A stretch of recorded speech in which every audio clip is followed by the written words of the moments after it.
Momentum is a big thing with human beings. It's a big thing for me, at least. If I'm on a good momentum of healthy eating and exercise, I love it.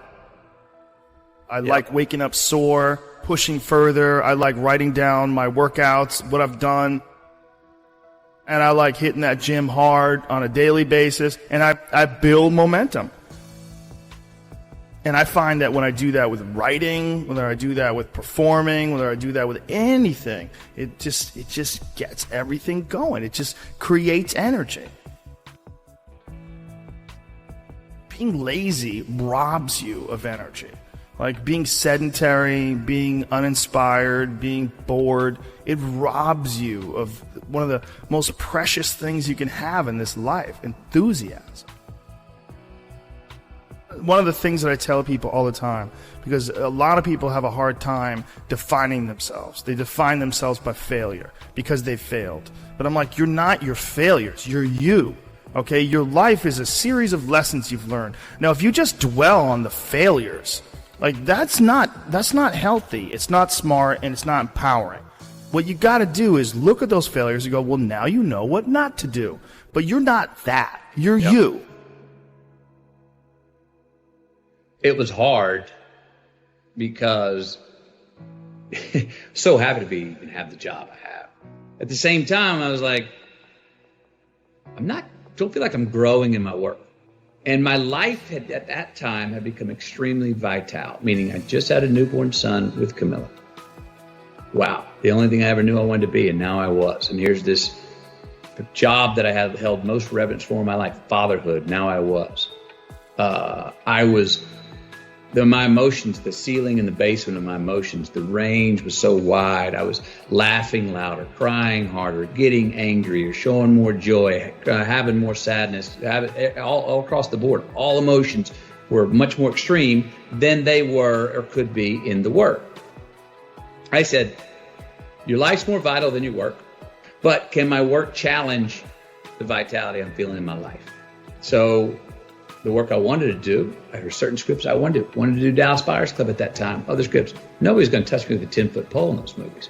All the dramatic roles I wanted, they're like, no, not with McConaughey, we won't finance it. Okay, so I can't do what I want to do, so I'm going to stop doing what I've been doing. So I stopped doing rom-coms. I said no, I stopped. Well, for the first 6 months of not doing rom-coms, I wasn't doing anything.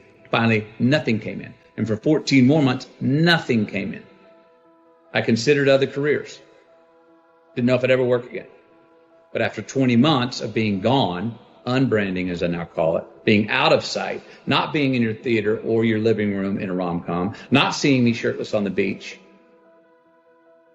I became a new good idea. I don't know. I haven't seen him. Where has he been? I was kind of refound.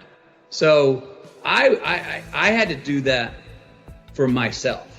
I loved doing the rom-coms, but I was getting the scripts and I felt like I could do the same script tomorrow morning. And I was like, that's fine, but I want something that's going to make me sweat in my boots.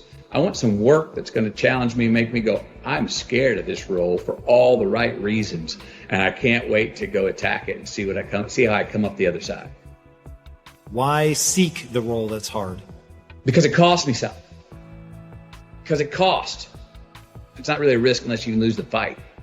I feel more alive in them. I have an experience in the making of them. I'm nervous every day I come to work. I feel like when I nail a day and I knock it and I know I did, I feel like, yes. I have a measure at the end of the day of like, you set out to do something, you prepared for it, you had intention, and you did it.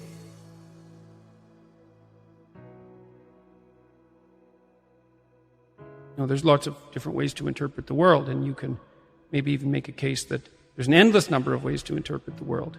And the problem with that is that it kind of disorients you in terms of what you should be doing.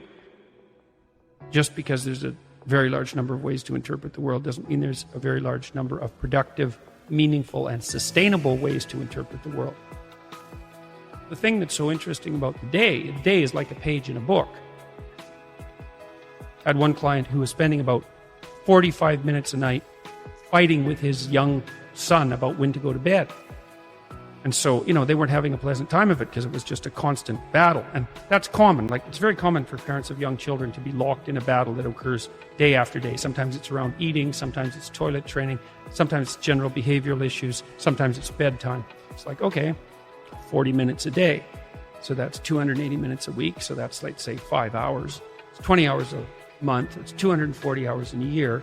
That's 6 work weeks. That's a month and a half. You're spending a month and a half of work weeks doing nothing but fighting with your son.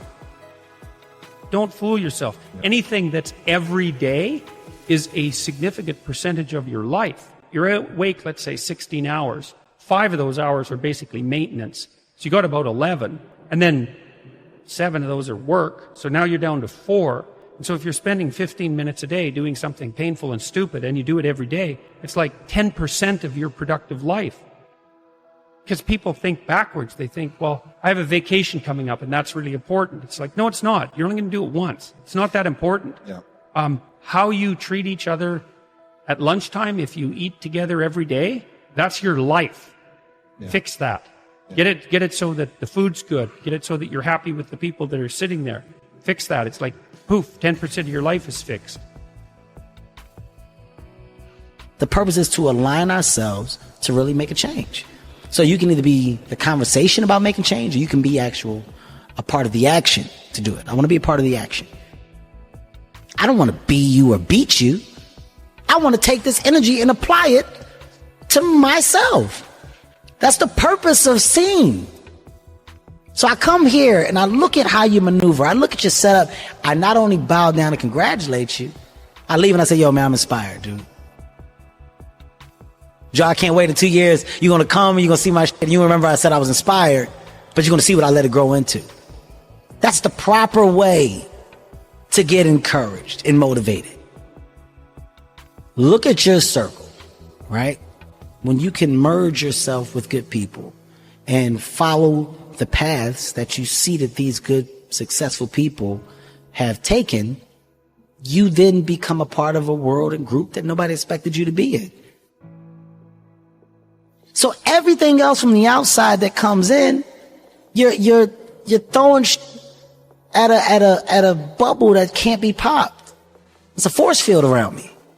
There's a force field around me because what really matters, loves me wholeheartedly. And when you have that and you understand that, you're unbreakable.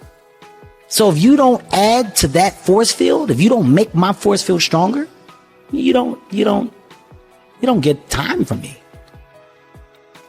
My true understanding is, all right, you got one life. And that one life, the goal for us is to live it to the best of our ability from the beginning to what's said the end. People don't understand is you against you. The only person that gets in your way is you. Nobody else.